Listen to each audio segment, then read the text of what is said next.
Je voulais lancer un petit appel à tous mes camarades nationalistes en ces temps troublés, parce que je suis en train d'observer ce qui se passe. On est encore en train d'instrumentaliser la fameuse marche, et là actuellement, je crois que tous les acteurs de crise du système se mettent en route, notamment tous les Pascal Pro et compagnie.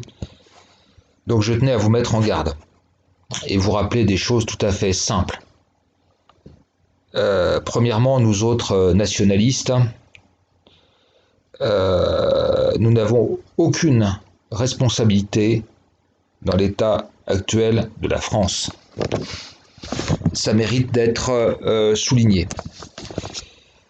Il y en a un petit peu ras-le-bol qu'on nous manipule et qu'on fasse appel à nous en cas de besoin.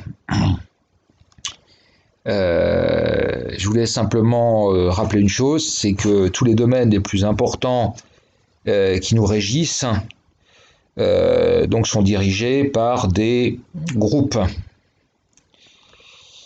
Appelons-les comme on veut.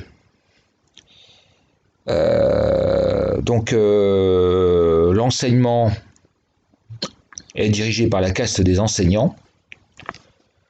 La caste des enseignants qui est essentiellement gauchiste. Donc c'est un État dans l'État, il faut le rappeler. Donc les ministres de l'Éducation nationale n'ont quasiment aucun pouvoir. Ce sont les syndicats qui se partagent les choses. En ce qui concerne la police, c'est un peu la même chose. Les ministres de l'Intérieur sont des gens qui ont un pouvoir très très limité. La police, elle est gérée par les syndicats. En ce qui concerne l'armée, la franc-maçonnerie joue un rôle extraordinairement important, obligatoire notamment à partir du moment où vous voulez passer au-dessus du grade de colonel. L'agriculture, c'est le syndicat FNSEA qui dirige tout. Etc., etc. Je pourrais vous multiplier les choses à l'infini. Donc voilà comment notre République fonctionne. Je pourrais vous faire éventuellement une vidéo un de ces jours là-dessus. Il ne faut pas se leurrer. Les énarques qui sont là, c'est des gars qui signent des papiers, qui remplissent les ministères, ils signent des papiers, c'est tout ce qu'ils font. Ils font rien du tout, ils ne servent strictement à rien. Tout est géré en bas par des groupes d'intérêt, par des lobbies. Alors, je ne vais pas aborder la finance, je ne vais pas aborder ci, je ne vais pas aborder ça. Donc, moi, je me base toujours, vous savez, sur des raisonnements logiques. Qui gère les différents étages de la République. Donc voilà, je vous ai cité quelques éléments importants. Alors, à partir de ce moment-là, effectivement, je vous ajouter ça au fait que l'État a toujours été et est toujours contrôlé par l'UMPS, puisque la République en marche, c'est jamais que l'aboutissement de la fusion UMP-PS. Faut arrêter, c'est les mêmes, ils ont changé d'étiquette, voilà. Alors moi je vous mets en garde de ne pas vous laisser entraîner, comme d'habitude, comme ça se passe toujours, de vous laisser manipuler et entraîner. Ce qui se passe actuellement est très inquiétant, parce qu'il faut aussi voir qu'il y a une part de déraisonnable dans l'être humain, il y a une part de névrose, de tout ce que vous voulez, parce qu'effectivement, c'est un commentaire qui m'a été fait qui était très intéressant, où un des lecteurs de mes vidéos a dit « Oui, mais où est-ce que ça mène cette espèce d'autodestruction, etc. » Effectivement, quand on a un bourgeois maçonnique comme Mélenchon qui concourt à la destruction de notre pays, on peut se poser des questions. Donc il y a aussi une part de dinguerie dans tout ça. Donc il faut faire très très attention. On souffre aussi beaucoup de la méconnaissance des religions. Donc on se rend compte que les gens ne savent même pas ce que ça veut dire Allah Akbar, hein, ça a une signification Allah Akbar. Hein. Donc voilà, enfin, cette manifestation de dimanche dernier était quand même extraordinaire, quoi. Enfin, je veux dire, la Marseillaise, Allah Akbar, c'était fantastique. Là, c'est-à-dire que là, vous savez, comme disait Pierre Dac, quand les bornes sont franchies, il n'y a plus de limite. Là, c'était vraiment, c'était du n'importe quoi. Je vous rappelle aussi la vidéo que j'avais faite concernant le rabbin Twitou, hein, c'est-à-dire que l'islam est le balai d'Israël. Et là, on le voit bien, quoi. Enfin bon, de toute façon, les frères musulmans, ça plane pas haut non plus. Hein. Les frères musulmans maghrébistes, bon, ok. Hein. Donc, nous ne sommes pas les pompiers de la République. Nous ne sommes pas les pompiers des gauchistes. Nous ne sommes pas les pompiers de ci, de ça. Donc, je vous demande d'être très, très vigilants. De ne pas trop vous salir les mains, parce que ça n'a pas d'intérêt. Je pense qu'il faut bien faire passer le message au gros lobby qui dirige la France. Nous ne sommes pas dupes. Et vous allez devoir nettoyer votre merde.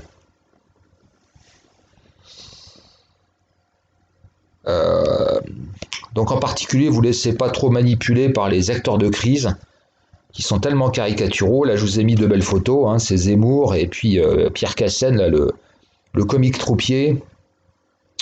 Entre parenthèses, une chose que les gens ne savent pas trop, c'est qu'il y a une manifestation devant CNews contre Zemmour. Et Riposte Laïque a appelé à une manifestation et Zemmour leur a demandé de l'annuler, ce qu'ils ont fait. Alors, faire une contre-manifestation Riposte Laïque, c'était d'une stupidité affligeante. Mais bon, pas vous redire le peu d'estime que j'ai pour Cassen et sa compagne. Là, on est vraiment dans les acteurs de crise, quoi. Donc, je suis désolé, mais là, c'est du niveau de bistrot, quoi. La situation est bien plus grave et bien plus complexe que pour la laisser aux mains de gens comme ça. Donc moi j'appelle les nationalistes à surtout s'écarter de tous ces gens-là, les Zemmour, les Cassen, enfin il y en a d'autres, etc. Je veux dire, ils jouent un rôle, ils se complaisent dans un rôle, soit par intérêt, soit par narcissisme. Mais je suis désolé, l'intérêt de la France, il n'est pas dans les mains de ces gens-là. Et bien entendu, tenez-vous à l'écart des espèces de coteries qui les emploient. Hein, donc là, notamment, moi, cette réunion de rassemblement de la droite, là, avec où il y a eu Zemmour, Marion Maréchal, etc. Quand on voit les participants, regardez les participants, mais quand on voit les participants, ça fait froid dans le dos, quoi. C'est des transhumanistes, des ultralibéraux, enfin des gens vraiment, des gens pas ragoûtants du tout. Et enfin, en fait, on voit bien que ce sont des gens, des scientistes. Hein. Là, en l'occurrence, sont des scientistes. C'est des gens pour qui le peuple, c'est des cloportes, et on sent bien qu'ils veulent mettre en place une nouvelle aristocratie mondiale, et ça serait eux, quoi, en fait. Hein, ça serait les scientistes transhumanistes, etc. Donc soyez très très vigilants, ne tombez pas dans le panneau, laissez les gens nettoyer leur merde. Je vous donne un exemple très simple, hein. L'histoire du foulard islamique, moi personnellement, je suis tout à fait opposé à une nouvelle loi. Et j'aimerais bien, une idée que je lance comme ça, c'est que j'aimerais bien qu'on organise un référendum au niveau des profs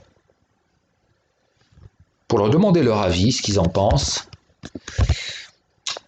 sur l'éventuelle autorisation du port du foulard à l'école.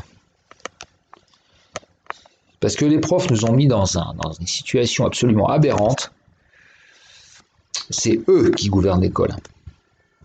Donc il y en a un petit peu assez de subir leur toutes leurs injonctions, toutes leurs dingueries. Vous avez désorganisé l'école, vous avez tué l'école, bah maintenant, démerdez-vous. Démerdez-vous, c'est votre problème. Mais donc faites très très attention, hein. Vraiment, je vous donne le message.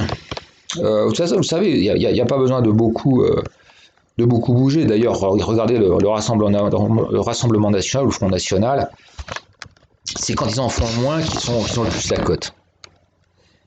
C'est pas très étonnant parce que vous avez vu ma vidéo là sur le rassemblement des zémouraphobes. Je veux dire, c'était tellement, moi j'ai trouvé ça tellement ridicule. C'était surréaliste quoi. Donc à la limite, des fois, il faut laisser les gens faire, hein. Ils se discréditent tout seuls. Voilà. Donc oui, soyez très très très vigilants. Le terrain est glissant.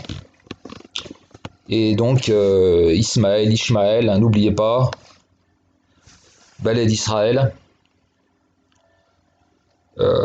Tombez pas dans le panneau. Malheureusement, les Maghrébins y vont tomber dedans, comme d'habitude.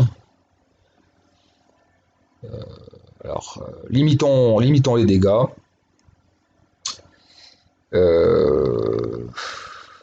Je veux pas dénigrer je veux pas trop dénigrer l'islam et les musulmans parce qu'en fait il y a des choses très très intéressantes à dire. Malheureusement le débat il est complètement confisqué. Moi j'observe que même les musulmans entre eux, notamment les gens les plus intelligents, ils sont mis de côté. Et je regrette qu'ils capitulent d'ailleurs parce qu'il y a des gens très très très intéressants. Et ils sont en train de toucher du doigt, de révéler, ils sont en train de découvrir tout ce qui ne va pas. Et ça, c'est très intéressant. Très, très intéressant. Ils sont en train de comprendre, parce que quand on parle d'islam politique, ils sont en train de comprendre ce que c'est vraiment l'islam politique avec ses sources. Et les sources remontent au calife. Et là, il y a des choses très intéressantes. Et malheureusement, les intellectuels... les vrais intellectuels musulmans sont un peu mis de côté, un peu beaucoup ostracisés. Parce que voulez-vous, la population française, elle est globalement de bas niveau, hein, quel qu'il soit. Et là encore, les profs, ils ont bien fait leur œuvre. Hein, donc à partir du moment où vous n'avez pas de référence, n'avez pas de connaissances, on peut vous faire rentrer n'importe quoi dans la tête. Donc méfiez-vous de ces personnages. Rien que si on prend la période post-gaulliste, on va pas aller trop loin. Ils nous ont, moi j'en ai ras-le-bol, Moi, il y a tant de gens dans ma famille qui ont été envoyés au carnage, que ce soit en Indochine, que ce soit en Algérie, que ce soit, et puis maintenant encore au Mali, etc., etc. C'est pas possible quoi, c'est pas possible. Nationalistes, ne tombez pas dans le panneau des maîtres du monde. Donc, laissez-les régler leur compte entre eux. Voilà.